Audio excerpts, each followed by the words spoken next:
The ocean was never meant to give up its secrets. Beneath the endless blue, where sunlight fades into darkness, lies a silence that holds the memory of a world long gone, a world they called Atlantis. Historians say it was a myth. Archaeologists say it never existed. But there are whispers, buried deep in forbidden scrolls and half-burned records, that tell a different story, one of betrayal, espionage, and a single spy who carried the weight of a world's destruction in his hands. Before we dive into this hidden chapter of human history, tell me, where in the world are you watching from, and what time is it right now? I want to see how far these secrets have reached. And if you love uncovering lost spy stories like this one, make sure to like, share, and subscribe, because what you're about to hear might change the way you see every ancient legend. They called him Callus, though in the surviving fragments of Atlantean lore, he's known only as the Shadow of the Deep. No one knows where he came from, only that he arrived on a storm-tossed ship, his name erased, his past concealed behind a mask of calm. Atlantis welcomed him as a scholar, a traveler seeking refuge from wars above the waves. But the truth was far more dangerous. Callus was not a scholar. He was an infiltrator, sent by a rival civilization that feared the growing power of the Atlanteans. At that time, Atlantis was not a myth. It was the beating heart of the ancient world, a colossal island city built from glowing orichalcum, its towers shimmering like molten gold. They had harnessed energy the world wasn't ready for, the light of Poseidon, a power source drawn from the Earth's core, capable of bending storms and reshaping continents. The Atlanteans believed it would bring peace and prosperity forever. But for those who watched from afar, it was a weapon waiting to ignite the end of everything. Callus' mission was simple: learn how the light worked, and if necessary, ensure it could never be used. To the Atlanteans, he was a scholar fascinated by their philosophy. To his handlers, he was the key to ending a rising empire. He lived among them, learned their language, and studied their rituals. In time, he gained access to their archives, the sacred halls where priests guarded forbidden knowledge. But as the months turned to years, something unexpected happened. Callus began to see beauty in the world he was meant to destroy. The Atlanteans were not monsters. They were dreamers, artists, scientists who believed they were building paradise. Their queen, Lysara, saw something in him, a calm wisdom that mirrored her own doubts. She brought him into her inner circle, unaware that each secret she shared brought her empire one step closer to its doom. The records say that Atlantis glowed brightest on the eve of its fall. Great crystal obelisks lined the avenues, drawing power from beneath the sea.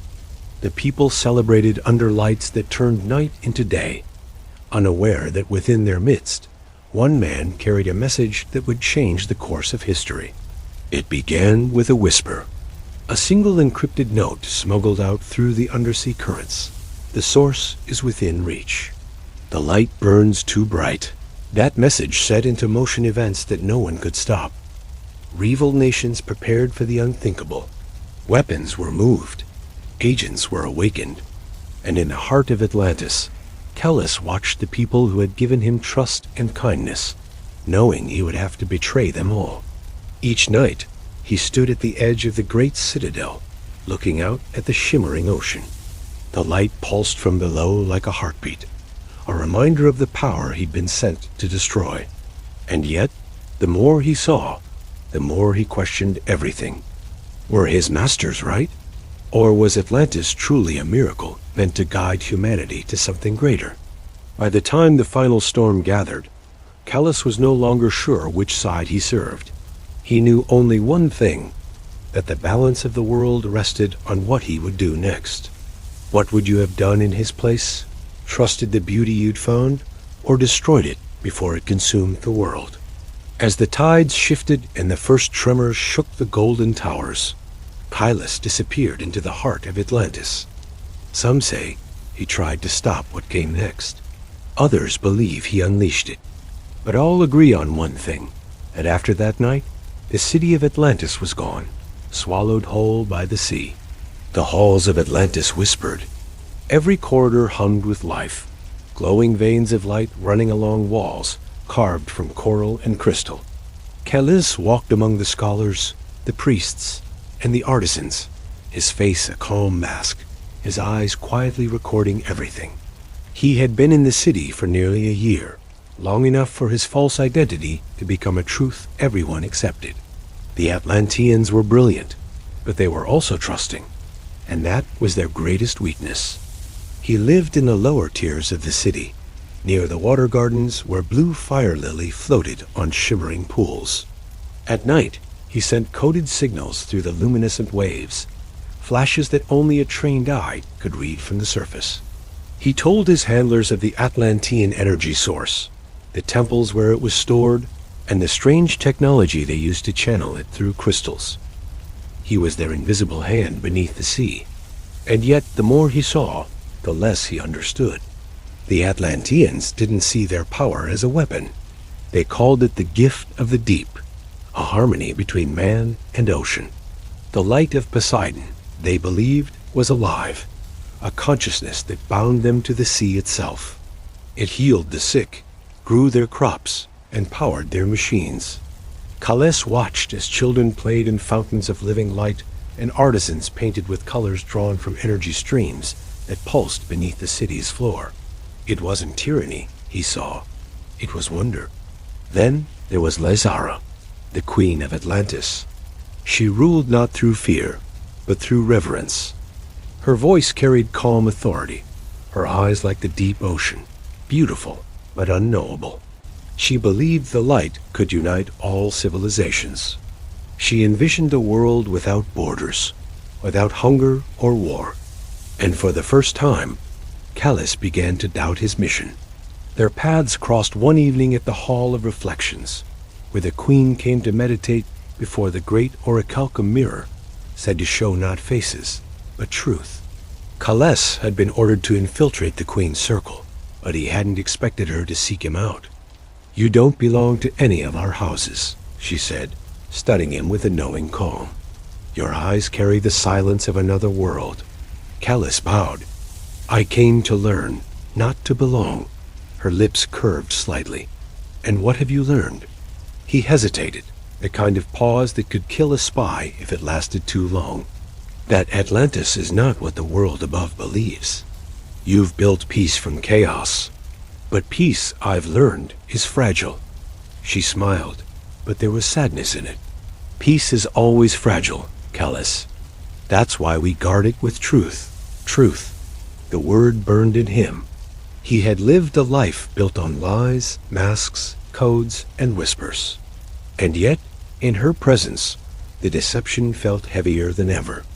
Lizara began to invite him to her councils, to discussions of philosophy and governance.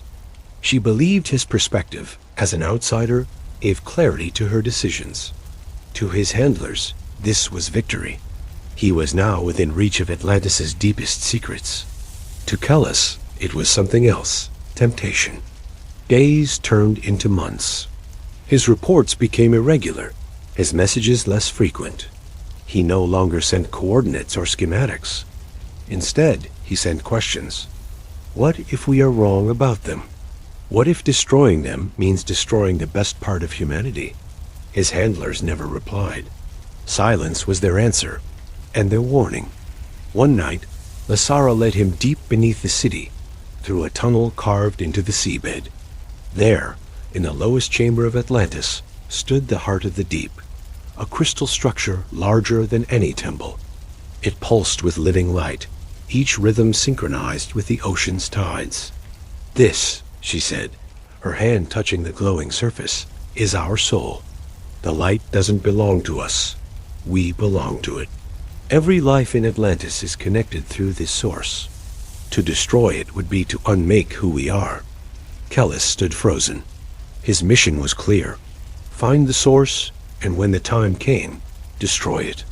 But standing before it, he felt something else, a resonance that wasn't just energy but emotion. The crystal sang, a sound beyond hearing, like a voice calling from the depths of time. It was ancient and sorrowful, as if it knew what was coming. That night, Callus wrote his final report. The heart is alive. If we take it, we destroy more than a city. We kill the sea itself. He sealed the message in a code only one man on the surface could read, his commander. Then he destroyed his cipher disk. From that moment on, Callus was no longer a spy. He was a traitor to his own world, and a guardian to another. But secrets have their own way of surfacing. Within weeks, strange ships began to circle the waters above Atlantis. The priests spoke of omens, dead fish rising from the shallows, storms that gathered without wind. Lysara's council grew fearful. Someone had betrayed them. Someone had sent the truth to the wrong hands. And though Callus had buried his loyalties deep beneath the waves, he knew the signal was already sent. The armies above were coming, and the sea was about to turn red. Do you think Callus could still save Atlantis? Or was the end already sealed the moment he stepped into its depths? The storms came without warning. The waters that had once glowed with peace now churned with fury. The skies above Atlantis cracked with lightning so bright it turned night to day. The light, once a gentle pulse beneath the city, began to surge violently, as if something deep within the ocean had awakened. The Atlanteans called it the breaking of the heart. Callus watched from the great balcony of the citadel as chaos unfolded below. The people ran through the streets, their faces lit by flickering energy that no longer obeyed their control. Obelisks flickered and shattered. The air itself seemed to hum with rage. He had seen destruction before, cities burned by war, nations devoured by greed, but never like this. This was not war. This was nature rebelling against man's arrogance. It didn't take long before the queen summoned him. Lysara's calm was gone. Her golden robes were streaked with ash and salt water. You knew this was coming, she said, her voice trembling not with fear but disbelief. The omens, the storms, the silence from the surface, you knew. Callus didn't deny it. There was no point now. They were preparing for war, he said quietly. Your light, they feared what they didn't understand. And you? She asked, eyes narrowing. Did you fear us too, Callus? He hesitated. I feared what would happen if they were right. Lysara's expression shifted from anger to heartbreak. We welcomed you. We trusted you. And all this time? Her words faded, but her gaze said everything. She knew now who he really was. Callus felt the weight of every lie pressing against his chest.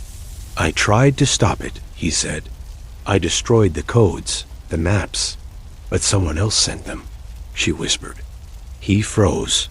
Her eyes turned toward the entrance of the chamber, and there stood Arion, the high priest of the deep. His robes shimmered with symbols of power, his face cold and resolute. The light was never meant to be hidden, Arion said. The surface world deserves to share our gift. You call it betrayal. I call it enlightenment.